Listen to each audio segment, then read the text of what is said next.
Hello guys আসসালামু আলাইকুম। আশা করি সবাই ভালো আছেন। ভূত এফএম জুনিয়র 2 চ্যানেলে আপনাদের সবাইকে স্বাগতম। আমি শাকিল আজকে আবারও চলে আসলাম আপনাদের মাঝে নতুন এক ভয়ঙ্কর সত্য ঘটনা নিয়ে। তাহলে চলুন বেশি কথা না বলে আজকের ভয়ঙ্কর সত্য ঘটনাটি শুরু করা যাক এবং বিস্তারিত জানা যাক। Let's go! আমার এই অ্যাপ ক্যাবের জগতে ট্রিপ কমপ্লিটেড লেখাটা মানেই হলো মুক্তি। যাত্রীর মুক্তি, আমারও মুক্তি। কিন্তু আমি এমন এক রাতের সাক্ষী যখন আমার অ্যাপ বলেছিল ট্রিপ শেষ, কিন্তু আমার পেছনের সিটে বসে থাকা যাত্রী সে তার যাত্রা শেষ করতে রাজি ছিল না। আমার নাম রঞ্জন রায়, বয়স 40-এর কোঠায়, মধ্যবিত্ত বাঙালি জীবনের সব কটা চেনা ছক। একটা সাদামাটা গ্র্যাজুয়েশন, কয়েক বছর চাকরির জন্য হন্যে হয়ে ঘোরা, আর তারপর অবশেষে বাবার জমানো শেষ সম্বলটুকু দিয়ে একটা গাড়ি কিনে অ্যাপ ক্যাবের ব্যবসায় নামা। এই স্টিয়ারিং হুইলটাই আমার জীবন। কলকাতা আর তার অলিগলির ট্রাফিক জ্যামই আমার ভাগ্য। এই গল্পটা গত বর্ষার এক ফ্রাইডে রাতের ঘটনা। রাত তখন প্রায় 1টা, ঝমঝম করে বৃষ্টি পড়ছে। আমি সেদিনকার মতো শেষ ভাড়ার অপেক্ষায় পার্ক সার্কাসের একটা ফ্লাইওভারের নিচে দাঁড়িয়েছিলাম। আমার শরীরটা খুব ক্লান্ত ছিল। এমন সময় আমার ফোনের স্ক্রিনটা জ্বলে উঠল। একটা পিকআপ রিকোয়েস্ট এসেছে, সায়েন্স সিটি থেকে। ড্রপ অফ লোকেশনটা ছিল বেশ দূরের, কলকাতা আউটারের দিকে, বারাসতের কাছে কোনো এক নতুন নির্মীয়মান হাউজিং কমপ্লেক্সে। আমি প্রথমে একটু ইতস্তত করছিলাম, এত রাতে এত দূরের ভাড়া, কিন্তু ভাড়াটা ভালো দেখাচ্ছিল, আর এটাই হয়তো শেষ ভাড়া। আমি রিকোয়েস্টটা অ্যাকসেপ্ট করে সায়েন্স সিটির দিকে রওনা দিলাম। পিকআপ লোকেশনটা ছিল সায়েন্স সিটির গেটের ঠিক উল্টো দিকে একটা অন্ধকার নির্জন জায়গায়। আমি গাড়িটা নিয়ে গিয়ে নির্দিষ্ট জায়গায় দাঁড়ালাম। আমি দেখলাম একটা বাস স্টপের ছাউনির নিচে একজন লোক দাঁড়িয়ে আছে, তার হাতে একটা ছোট ব্যাগ। সে আমার গাড়ির দিকে এগিয়ে এসে পেছনের দরজাটা খুলে ভেতরে উঠে বসল। লোকটির বয়স 50-এর কাছাকাছি হবে। তার পরনে ছিল একটা সাধারণ শর্ট প্যান্ট, আর তার চোখে মুখে ছিল এক গভীর ক্লান্তি আর বিষণ্ণতার ছাপ। আমি যাত্রা শুরু করার জন্য অ্যাপে স্টার্ট ট্রিপ বাটনটা টিপলাম। গন্তব্যটা ম্যাপে দেখাচ্ছিল। আমি সেই অনুযায়ী গাড়ি চালাতে শুরু করলাম, কিন্তু আমার মনটা কেমন যেন খচখচ করতে লাগলো। লোকটি ছিল অস্বাভাবিক রকমের চুপচাপ। সে কোনো কথা বলছিল না, এমনকি তার নড়াচড়ার কোনো শব্দ আমি পাচ্ছিলাম না। আমি রিয়ার ভিউ মিরারে তার দিকে তাকালাম। সে জানালার বাইরে বৃষ্টির দিকে শূন্য দৃষ্টিতে তাকিয়ে রইল। সবচেয়ে অদ্ভুত ব্যাপার ছিল আমার গাড়ির ভেতরে একটা ঠান্ডা ভেজা মাটির গন্ধ। আমি ভাবলাম হয়তো লোকটা বৃষ্টিতে ভিজেছে, তাই তার গা থেকেই গন্ধটা আসছে। প্রায় ঘণ্টাখানেক চলার পর আমরা সেই হাউজিং কমপ্লেক্সের কাছাকাছি এসে পৌঁছলাম। জায়গাটা ছিল একদম নতুন। চারদিকে শুধু নির্মীয়মান বিল্ডিংয়ের কঙ্কালসার চেহারা। রাস্তায় কোনো আলো নেই। ম্যাপ অনুযায়ী আমি একটা নির্দিষ্ট টাওয়ারের সামনে এসে গাড়িটা থামালাম। আমার ফোনের স্ক্রিনে ভেসে উঠল ট্রিপ কমপ্লিটেড। আমি পেছনের দিকে ঘুরে লোকটির দিকে তাকিয়ে বললাম, স্যার, আমরা এসে গেছি। লোকটি কোনো উত্তর দিল না। সে একইভাবে জানালার বাইরে তাকিয়ে রইল। আমি আবার বললাম, স্যার, আপনার ডেস্টিনেশন এসে গেছে। এবার সে খুব ধীরে ধীরে আমার দিকে মুখটা ফেরাল। তার চোখে কোনো পলক ছিল না। তার দৃষ্টিটা ছিল স্থির, শীতল। সে একটা ভাঙা কিন্তু বরফ শীতল গলায় বলল, না, এখনো আসেনি। আমার বুকের ভেতরটা ধড়াস করে উঠল। আসেনি মানে? অ্যাপ তো দেখাচ্ছে ট্রিপ কমপ্লিট। অ্যাপ ভুল দেখাচ্ছে। সে বলল, আমার যাত্রা এখনো শেষ হয়নি। আমার সারা শরীর ভয়ে ঠান্ডা হয়ে গেল। আমি বললাম, কিন্তু কিন্তু আপনার তো এখানেই নামার কথা। লোকটি একটা অদ্ভুত করুণ হাসি হাসল। বলল, আমার নামার কোনো জায়গা নেই ড্রাইভার। আমার তো আর কোনো বাড়িই নেই। এই বলে সে আবার জানালার বাইরে সেই নির্মীয়মান বিল্ডিংয়ের দিকে তাকিয়ে রইল। আমি জানি না আমি এখন কি করব। আমি কি তাকে জোর করে নামিয়ে দেব, নাকি পুলিশকে ফোন করব? আমি যখন ভয়ে আতঙ্কে দিশেহারা, তখন হঠাৎ করেই আমার গাড়ির ভেতরের সব আলো দপদপ করে নিভে গেল। আর আমি আমার কানের পাশে সেই শীতল ফিসফিসে কণ্ঠস্বরটা শুনতে পেলাম, চলো, এখনো অনেক দূর যেতে হবে। আমি বুঝতে পারছিলাম আমি আর শুধু একজন ড্রাইভার নই, আমি হয়ে উঠেছি এক অতৃপ্ত পথ হারানো আত্মার শেষ যাত্রার একমাত্র সারথি। আমার গাড়ির ভেতরটা তখন জমাট বাঁধা অন্ধকারে ডুবে গেছে। শুধু ড্যাশবোর্ডের সবুজ আলোগুলো ভূতের চোখের মতো জ্বলছে। আমার পেছনের সিটে বসে থাকা সেই রহস্যময় যাত্রীর শেষ কথাটা, এখনো অনেক দূর যেতে হবে, আমার কানের মধ্যে হাতুড়ির মতো ঘা মারছিল। আমি বুঝতে পারছিলাম আমি এক ভয়ঙ্কর অলৌকিক ফাঁদে আটকে পড়েছি। আমার গলা শুকিয়ে কাঠ হয়ে গিয়েছিল। আমি কাঁপা কাঁপা গলায় বললাম, কোথায় কোথায় যেতে হবে? সে কোনো উত্তর দিল না। আমি রিয়ার ভিউ মিরারে তাকানোর চেষ্টা করলাম, কিন্তু অন্ধকারে কিছুই দেখা যাচ্ছিল না। শুধু সেই ভেজা মাটির গন্ধটা যেন আরও তীব্র, আরও অসহনীয় হয়ে উঠছিল। কিছুক্ষণ এই ভয়ঙ্কর নীরবতার মধ্যে কাটার পর সে আবার কথা বলে উঠল। গাড়িটা ঘোরাও। যেখান থেকে এসেছি সেখানেই ফিরে চলো। Science city? আমি অবাক হয়ে বললাম, হ্যাঁ। আমার আর কোনো উপায় ছিল না। আমি জানি যদি আমি তার কথা না শুনি তাহলে সে হয়তো আমার আরও বড় কোনো ক্ষতি করে দেবে। আমি গাড়িটা ঘুরিয়ে আবার কলকাতার দিকে রওনা দিলাম। আমার মাথায় তখন হাজারো প্রশ্ন। কে এই লোক? সে কি ভূত, প্রেতাত্মা, নাকি অন্য কিছু? আর সে কেনই বা আবার সায়েন্স সিটিতে ফিরে যেতে চাইছে? আমি সাহস করে তাকে জিজ্ঞাসা করলাম, স্যার, আমি কি আপনার নামটা জানতে পারি? লোকটি কিছুক্ষণ চুপ করে রইল। তারপর সে একটা দীর্ঘশ্বাস ফেলে বলল, আমার নাম ছিল অরুণাভ বোস। ছিল? আমার বুকের ভেতরটা কেঁপে উঠল। আমি একজন সিভিল ইঞ্জিনিয়ার ছিলাম। সে বলে চলল, এই যে হাউজিং প্রজেক্টটা তুমি দেখলে, এটা আমারই স্বপ্নের প্রজেক্ট ছিল। আমি আমার সারা জীবনের সঞ্চয়, আমার সবটুকু দিয়ে এই প্রজেক্টটা শুরু করেছিলাম। কিন্তু তার কণ্ঠস্বরটা ঘৃণায়, যন্ত্রণায় কঠিন হয়ে এলো। কিন্তু আমার নিজেরই পার্টনার রাজীব আমার সাথে বিশ্বাসঘাতকতা করল। সে আমার কাছ থেকে সবটা কেড়ে নিতে চেয়েছিল। সেদিন রাতে অরুণাভ বসুর আত্মা বলতে শুরু করল। এই প্রজেক্টেরই একটা নির্মীয়মান বিল্ডিংয়ের নিচে সে আমাকে দেখা করতে বলেছিল। সে বলেছিল আমাদের মধ্যে যে আর্থিক সমস্যাগুলো চলছে সেগুলো সে মিটিয়ে নিতে চায়। আমি বোকার মতো ওকে বিশ্বাস করেছিলাম। আমি সেখানে গিয়েছিলাম। সেখানে যাওয়ার পরেই আমি বুঝতে পারি ওটা একটা ফাঁদ ছিল। রাজীব আর তার ভাড়া করা গুন্ডারা আমার জন্য অপেক্ষা করছিল। তারা আমাকে ওই নির্মীয়মান বিল্ডিংয়েরই একটা গভীর গর্তের মধ্যে জ্যান্ত পুঁতে দেয়। আমার গায়ের লোম খাড়া হয়ে গেল। আমি অনেক চিৎকার করেছিলাম। তার কণ্ঠস্বরটা কেঁপে উঠল। আমি বাঁচার জন্য অনেক আকুতি করেছিলাম, কিন্তু কেউ আমার কথা শোনেনি। আমার নিঃশ্বাসটা ধীরে ধীরে মাটির নিচে বন্ধ হয়ে গিয়েছিল। আমার চোখ দুটো জলে ভরে উঠল। এ কি ভয়ঙ্কর অমানবিক কাহিনী! আমার আমার আত্মাটা মুক্তি পায়নি, ড্রাইভার, সে বলল। আমার শরীরটা এখনো ওই মাটির নিচেই চাপা পড়ে আছে। আমার সৎকার হয়নি। আর রাজীব, সে গর্জন করে উঠল। সে আমার মৃত্যুর ঘটনাটাকে একটা নিখোঁজ কেস বলে চালিয়ে দিয়েছে। সে আমার সব সম্পত্তি, আমার সব প্রজেক্ট দখল করে নিয়েছে। আর সে আমারই টাকায় আজ রাতে সায়েন্স সিটির অডিটোরিয়ামে একটা বড় অ্যাওয়ার্ড ফাংশনে বছরের সেরা বিল্ডারের পুরস্কার নিতে যাচ্ছে। আমার কাছে এখন সবটা পরিষ্কার। আমি বললাম, তাহলে তাহলে আপনি এখন কি চান? অরুণাভ বোসের আত্মাটা একটা শীতল, প্রতিহিংসাপরায়ণ গলায় বলল, আমি বিচার চাই। আমি চাই সবাই জানুক রাজীবের আসল রূপটা কি। আমি চাই ও ওর পাপের শাস্তি পাক। আর তুমি?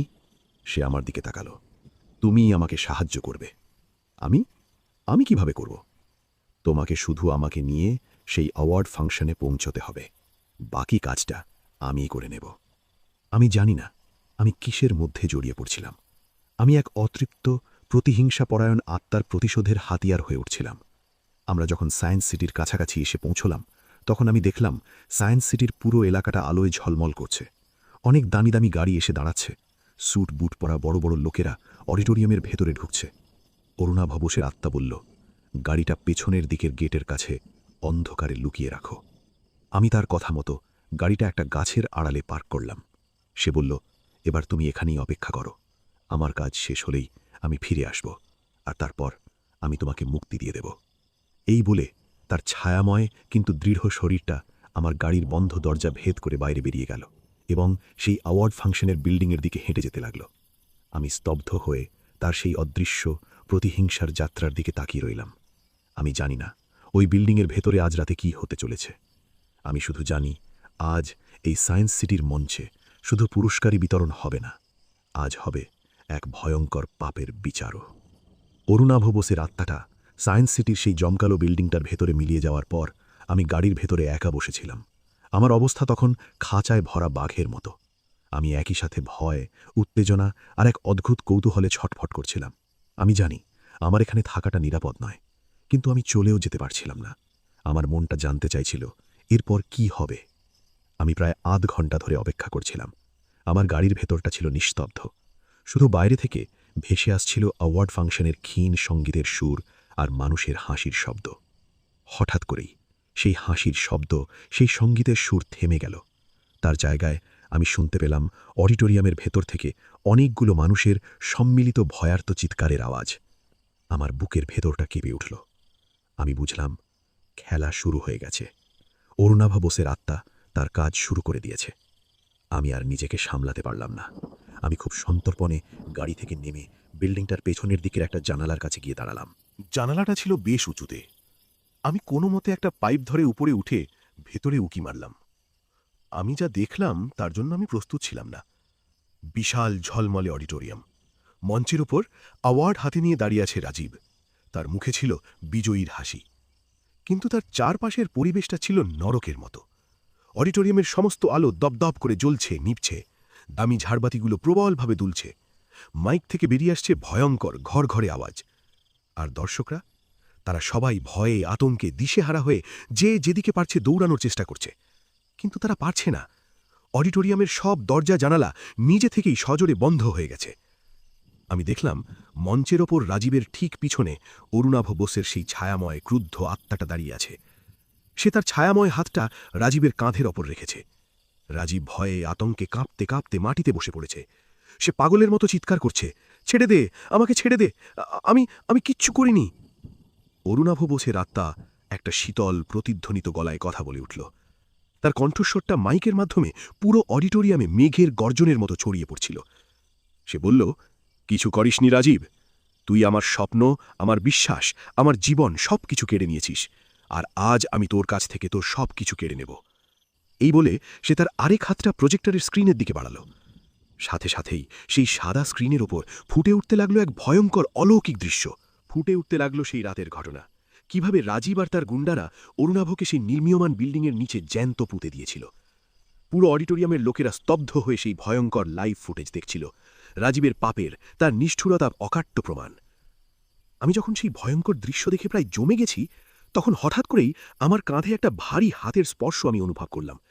আমি চমকে উঠে পিছনে ফিরলাম। দেখলাম একজন পুলিশ অফিসার দাঁড়িয়ে আছেন।